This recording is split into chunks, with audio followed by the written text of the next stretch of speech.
giving a billionaire businessman 65 million reasons to move an iconic sporting event out of Greater Cincinnati. City leaders in Charlotte, North Carolina are raising the stakes in a fight over the future of the Western and Southern Tennis Tournament.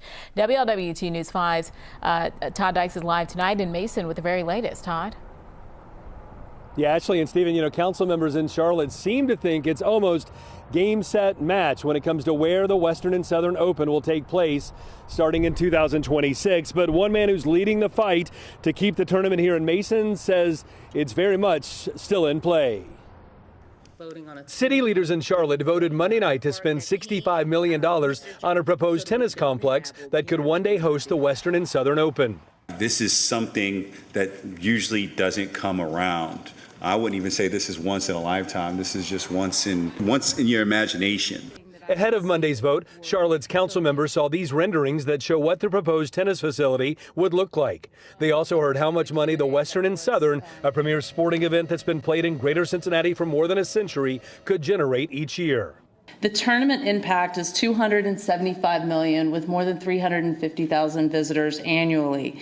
Charlotte's decision to pony up $65 million is expected to be matched by state lawmakers in Raleigh. The goal is to convince billionaire Ben Navarro, who bought the tournament from the USTA last year, to move the Western and Southern from Mason to North Carolina's Queen City. Warren County Commissioner Dave Young is not deterred by all the money talk.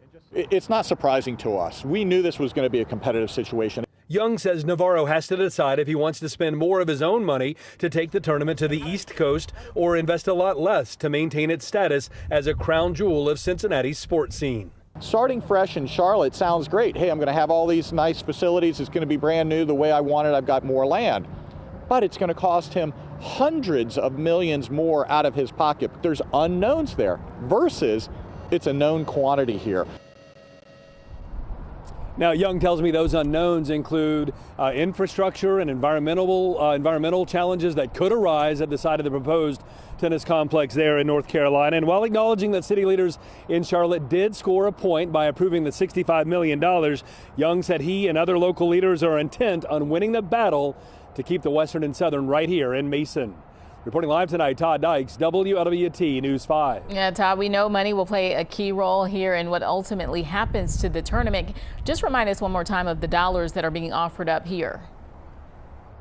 Yeah, and Ashley, there's a lot of money on the line from both sides.